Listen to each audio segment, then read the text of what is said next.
Jadi orang usaha itu harus punya pegangan. Satu, berpegang teguh pada membahagiakan ibu-ibu dan ayahnya. Pegang kenceng-kenceng itu.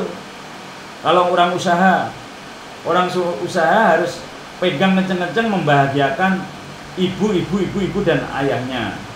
Orang usaha ya, kasih duit banyak ibunya. Jangan sampai ibu kekurangan duit. Nggih, Kang Mas Firzana, Mbak Firzana khairun nisa. Oh, Mbak Firzana khairun nisa, nggih rahayu. Rahayu nggih. Terus Kang Mas Arli, nggih rahayu.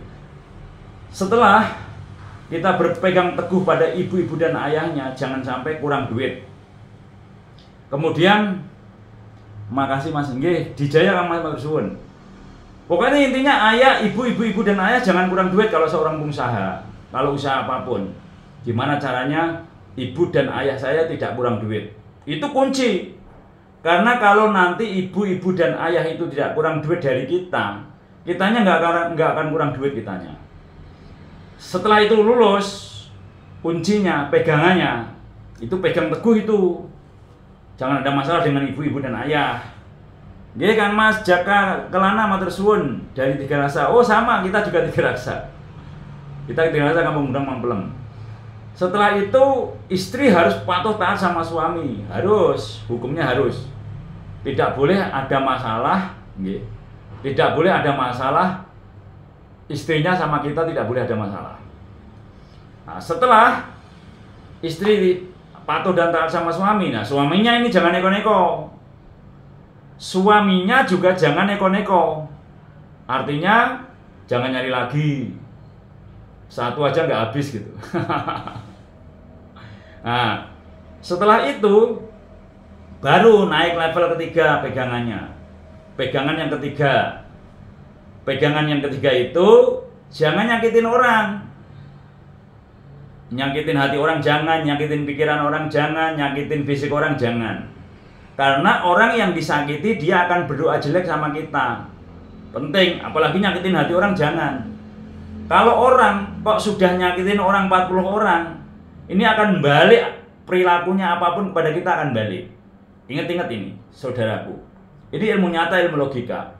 Orang kok nyakitin 40 orang, perilakunya yang nyakitin tadi akan balik kepada dirinya sendiri. Ini hati-hati, jangan sampai nyakitin orang lebih dari 40 orang. Karena 40 orang itu doanya wali satu. Sama dengan orang yang menyakitin orang baik. Orang baik itu malati. Namun berposisilah, kalau kita disakitin orang, jangan balas sakit. Dijahatin orang, jangan balas jahat. Balaslah kebaikan, nilainya plus. Kalau ada orang, kita dijahatin orang, kita balas jahat, nilainya sama dengan. Nggak ada lebihnya. Kalau kita dijahatin orang, balas baik, nilainya plus. Bedanya 11, 100 bedanya, 99 bedanya. Bedanya 80 berapa itu?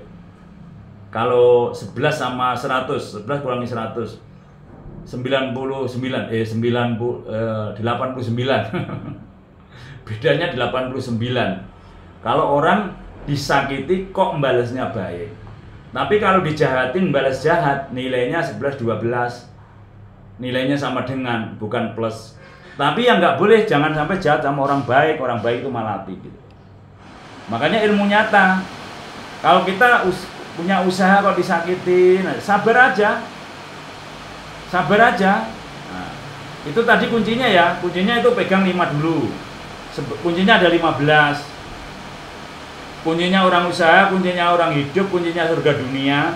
Kuncinya menemukan surga dunia ada 15. Yang tadi yang 5 itu udah kunci paten untuk usaha apapun, kunci itu. Paten. Jangan lepas dari kunci 5 itu. Satu, berbakti sama ibu dan ayahnya.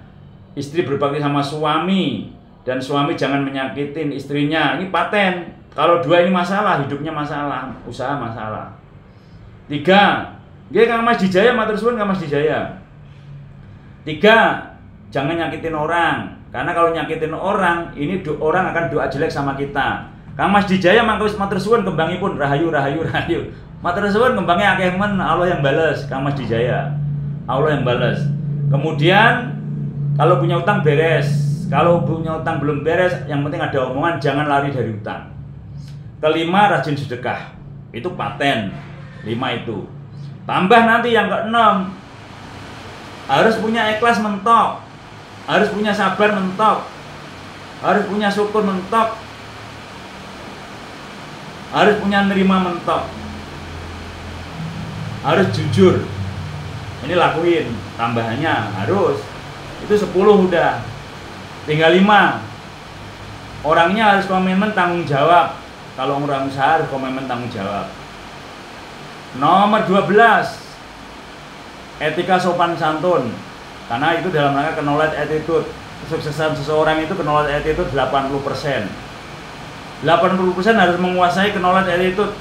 Pengertian, pengetahuan untuk berkomunikasi, etika sopan santun, berhubungan, berkomunikasi, melayani, tepat waktu, janji, saling menyayangi, saling memberi, membantu, dan seterusnya itu. Kemudian yang ke-13, jangan molimo, jangan madon, jangan minuman keras, jangan maling, jangan main judi, jangan madat. Kemudian yang ke-14, eling 24 jam ke Gusti Allah. Tiap detik alhamdulillah, alhamdulillah, alhamdulillah, alhamdulillah, alhamdulillah aja udah. Dari 15 tadi ya minimal ya jangan nggak ada yang dilakuin, harus ada yang dilakuin. Kang Mas Brondolan matur suwun, hadiah tiap hari ngasih hadiah, Allah yang balas. Tiap detik alhamdulillah, alhamdulillah, alhamdulillah, alhamdulillah, alhamdulillah, alhamdulillah, alhamdulillah, alhamdulillah 24 jam. Entah pas ada orang di dalam hati, pas di kamar mandi, di toilet, eling tetap di dalam hati aja gitu. Yang terakhir, puasa total sama Gusti Allah nomor 15.